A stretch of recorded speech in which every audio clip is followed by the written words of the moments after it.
Good morning, this is Angela with Park Rose Permaculture. There is a jay real upset behind me. I'm in my front yard. There appears to be a little squabble between a crow and a jay. I am up here because I left something out in the garden last night and I came out to get it this morning when there was better light. And I noticed that there's something very special happening up here in the front yard and I wanted to share it with you all. So I'm in an apple guild, and in permaculture, guilds are where you have like a main or keystone plant and you design around that plant with plants and fungi that are mutually beneficial to each other and prop up and support and facilitate the growth of that main plant, usually a food crop. So here it's a Hudson's Golden Gem apple. Please excuse the car noise. I'm in my front yard. So I know I say this a lot in videos, like excuse the car noise, excuse the bus noise. I do live in the city, and part of having a garden in the front yard is that I'm gonna hear the sound of gas-powered things, right? Like I'm gonna hear lawnmowers even though I don't have grass, and I'm gonna hear weed whackers, I'm gonna hear cars and buses, and that juxtaposition is not lost on me, that I live in a really kind of wild, verdant food forest, but I'm still in the city and I'm still interacting and participating in a petroleum-based culture, society. So that's not lost on me. I recognize I have a lot of privilege and I'm really grateful to be able to have this space. Okay, so back to our guild. So this Hudson's Golden Gem apple, the song sparrow is gonna serenade us here, is the focus of this guild, and the plants around it, they might give a yield to us, like food for our poultry, or food for us, like rhubarb and blueberries and aronia berries. They might provide medicine, they might provide fiber, they might provide food for pollinators. They might provide food for our eyes and our soul, right? So they might provide beauty. And I've talked about that before. If something in your garden needs to be tended and taken care of, I have found for me, I'm more likely to be in that part of the garden if there are beautiful flowers growing around it, which have additional benefits, like they might be medicinal or they might be pollinator food, but also just that aesthetic beauty gets me in the garden. So I want to show you this really special thing happening right now. I think it's really special. So as we move through here, this is actually a path. It doesn't look like it right now because it gets very overgrown.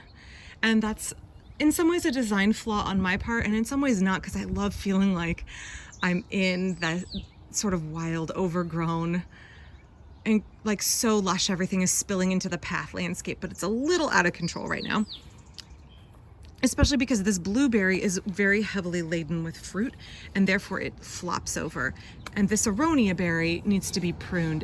It's hard for me to justify pruning it because it's so lovely in flower, it fruits so heavily, and in the fall it turns a beautiful red, but it's in the path too much, so it's gonna get taken back the end of this year. Okay, so as I creep through the rhubarb and the aronia berry, this is what I wanna show you back here. I'm so excited. This plant right here, this is Philadelphus lewisii. Get my camera to focus for y'all. This is Lewis's mock orange, which is a native in Oregon and one of my favorite flowers. It's a stunning display of white flowers. There are many kinds of cultivated mock orange in the Philadelphus genus. I love this one because it is a native. So it has a wonderful light floral scent.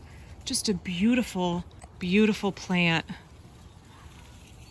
So this plant can get 10 feet tall, and it tends to bend over with the weight of the blossoms because it tends to bloom most heavily at the end of the stems. So if you have space for this plant in your garden, it's often cultivated as a hedge because it does get up to 10 feet tall. I have it up against my neighbor's hedge so I can control it. And believe it or not, I had tied this back at the beginning of the year, so it can be much floppier. I have it grown here with clematis. And if I'm thinking about successional blooms, I have a Lady Banks rose, which is done. And once it is done blooming, the thing that starts to bloom in front of it is this mock orange. So it's a great pollinator. A lot of beetles like to pollinate this, actually. I'm trying again here to get some good focus for you all. My camera's really struggling today. There we go. So again, this is Philadelphus lewisii. Lewis is mock orange. There are cultivated varieties that have double petals, which are really nice. But I prefer this simpler shape, this simpler form of it. And I'm always trying to grow natives wherever I can. We are a certified backyard wildlife habitat. You should check your local Audubon chapter and see if they have backyard habitat certification. It's a really cool program.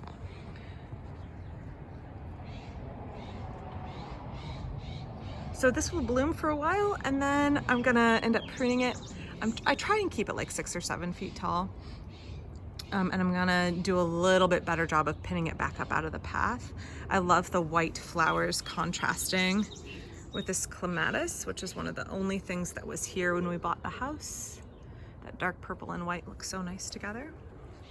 So why is this plant important in a permaculture guild? Why is it important to grow pretty flowers here in this apple guild? And so my answers are going to be, it's a great insectivorous plant. It's a native. I'm providing, facilitating habitat for native insects in particular. Anything that is flowering with these big open flowers is going to attract pollinators. It does bloom obviously well after the apples are set. So it's not going to bring in pollinators to help attract them to the apple blossoms, which actually is never a problem. I'm thinking more about a succession of food throughout the year for my pollinators, giving them things to feed off of well after the apples are done, right? So the way this plant supports my apple guild is it helps provide seasonal food for pollinators. Also, this plant is really good at making a lot of biomass. So you can use it for chop and drop mulch, and it's really good for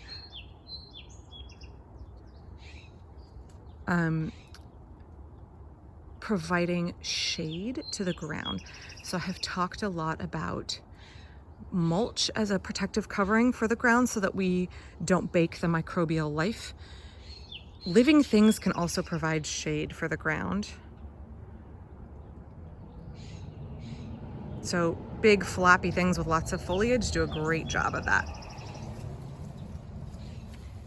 So thank you for being patient with my camera focus issues. When there's bright sunshine right next to a lot of shade, my camera has a hard time. This corner of the garden is in the front and it gets full southern exposure and is very hot everywhere except this little corner is a little microclimate where it's cooler and much, much nicer in the heat of the summer because of all of the shade from the plants.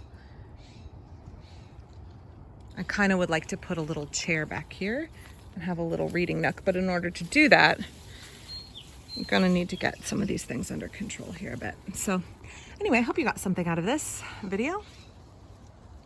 I was really surprised to see my mock orange blooming. Kind of snuck up on me, so hope y'all enjoyed seeing it as well.